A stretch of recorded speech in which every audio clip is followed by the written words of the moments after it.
ادھر اہل مدینہ نے جب سے رسول اللہ صلی اللہ علیہ وسلم کی روانگی کی خبر سنی تھی، روزانہ صبح ہی صبح حرہ کی طرف نکل جاتے تھے، اور جب سخت دوپہر ہو جاتی تو واپس پلٹ آتے۔ ایک روز طویل انتظار کے بعد لوگ اپنے اپنے گھروں کو واپس جا چکے تھے کہ ایک یہودی اپنے کسی ٹیلے پر کچھ دیکھنے کے لیے چڑھا۔ کیا دیکھتا ہے کہ رسول اللہ صلی اللہ علیہ وسلم اور آپ کے ساتھی سفید کپڑوں میں ملبوس چلے آ رہے ہیں۔ اس نے بے خود ہو کر نہایت بلند آواز سے کہا، عرب کے لوگوں، یہ رہا تمہارا نصیب جس کا تم انتظار کر رہے تھے۔ مسلمانوں نے اس کی آواز سنی تو ہتھیار اٹھا کر استقبال کے لیے دوڑ پڑے۔ سب نے مل کر اللہ اکبر کا نعرہ لگایا۔ پھر یہ لوگ حرہ تک چلے آئے اور وہیں آپ سے ملاقات کی۔ اس کے بعد آپ داہنی جانب مڑ گئے اور قباء میں بنی عمرو بن عوف کی آبادی میں قیام فرمایا۔ آپ سیدنا ابو بکر صدیق رضی اللہ عنہ کے ساتھ دوسرے لوگوں کے درمیان میں بیٹھ گئے۔ اب ہوا یہ کہ جو بھی آتا سیدنا ابو بکر صدیق کو اللہ کا رسول خیال کر کے انہیں سلام کرتا، اس لیے کہ آپ کے بالوں میں سفیدی آ چکی تھی۔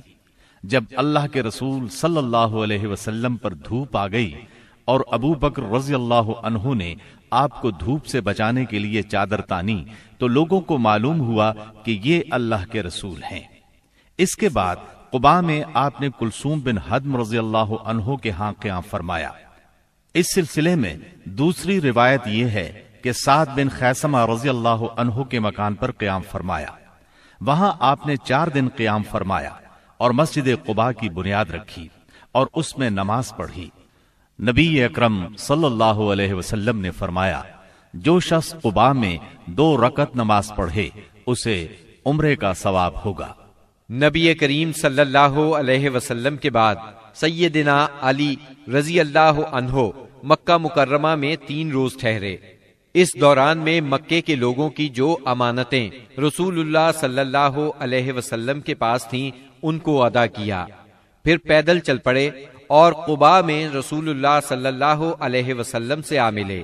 انہوں نے کلثوم بن حدم رضی اللہ عنہ کے مکان پر قیام کیا۔ رسول اللہ صلی اللہ علیہ وسلم 5ویں دن یہاں سے روانہ ہوئے۔ یہ جمعے کا دن تھا۔ اللہ کے حکم پر روانہ ہوئے۔ ابو بکر صدیق رضی اللہ عنہ آپ کے پیچھے بیٹھے تھے۔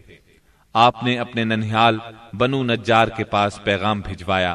وہ لوگ تلواریں لٹکائے حاضر ہوئے۔ آپ نے ان کی معیت میں مدینہ منورہ کی طرف کوچ فرمایا۔ آپ بنو سالم بن عوف کی بستی میں پہنچے تو جمعے کا وقت ہو گیا۔ آپ نے وہیں بطن وادی میں جمعے کی نماز پڑھائی جس میں 100 آدمی شریک تھے۔ جمعے کے بعد نبی کریم صلی اللہ علیہ وسلم نے مدینے کا رخ کیا۔ اس وقت تک لوگ استقبال کے لیے امڑ آئے تھے۔ گھر اور گلی کوچے حمد و تسبیح سے گونج رہے تھے۔ رسول اللہ صلی اللہ علیہ وسلم انصار کے جس محلے سے بھی گزرتے اس محلے کے لوگ آپ کی اونٹنی کی نکیل پکڑ لیتے اور عرض کرتے، ہم لوگ حاضر ہیں، ہمارے ہاں قیام فرمائیں، ہم سب ساز و سامان اور ہتھیاروں کے ساتھ آپ کی حفاظت کریں گے۔ جواب میں آپ فرماتے، اونٹنی کا راستہ چھوڑ دو، یہ اللہ کی طرف سے معمور ہے۔ آپ کے اس فرمان کا مطلب یہ تھا کہ اللہ کو جہاں منظور ہوگا یہ وہاں خود رکے گی۔ چنانچہ اونٹنی اس جگہ رکی جہاں آج مسجد نبوی ہے۔ یہاں پہنچ کر وہ بیٹھ گئی، لیکن آپ نیچے نہیں اترے یہاں تک کہ وہ اٹھ کر تھوڑی دور تک چلی، پھر پلٹ آئی اور پھر اسی جگہ بیٹھ گئی جہاں پہلے بیٹھی تھی۔ اس کے بعد آپ نیچے تشریف لے آئے۔ اب لوگوں نے آپ کو اپنے اپنے گھر لے جانے کے لیے درخواست شروع کی۔ ایسے میں سیدنا ابو ایوب انصاری رضی اللہ عنہ نے جلدی سے اونٹنی کا کجاوا اٹھا لیا اور اپنے گھر لے گئے۔ اس پر آپ نے فرمایا، آدمی اپنے کجاوے کے ساتھ ہے۔ ادھر سیدنا اسعد بن زرارہ رضی اللہ عنہ نے آ کر اونٹنی کی نکیل پکڑ لی، چنانچہ یہ اونٹنی انہی کے پاس رہی۔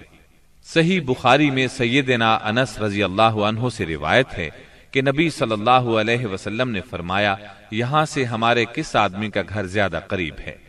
سیدنا ابو ایوب انصاری رضی اللہ عنہ فوراً بول اٹھے، اے اللہ کے رسول، میرا۔ یہ دیکھیے یہ رہا میرا مکان اور یہ رہا میرا دروازہ۔ نبی کریم صلی اللہ علیہ وسلم نے فرمایا جاؤ اور ہمارے لیے قیلولہ کی جگہ تیار کرو۔ انہوں نے عرض کی آپ دونوں حضرات تشریف لے چلیں، اللہ برکت دے۔ اس طرح میزبانی کا شرف سیدنا ابو ایوب انصاری رضی اللہ عنہ کے حصے میں آیا۔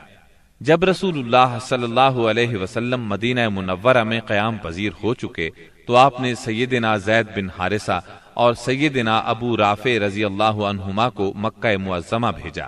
وہ نبی کریم صلی اللہ علیہ وسلم کی دونوں صاحبزادیوں سیدہ ام کلثوم اور سیدہ فاطمہ، ام المومنین سیدہ سودا، ام ایمن اور سیدنا اسامہ بن زید رضی اللہ عنہ کو ساتھ لے آئے۔ ان کے ہمراہ سیدنا ابو بکر صدیق رضی اللہ عنہ کے فرزند عبد الرحمن بن ابی بکر بھی اپنے گھرانے کے افراد سیدہ ام رومان، سیدہ عائشہ اور سیدہ اسماء رضی اللہ عنہن کو لے کر مدینہ منورہ آ گئے۔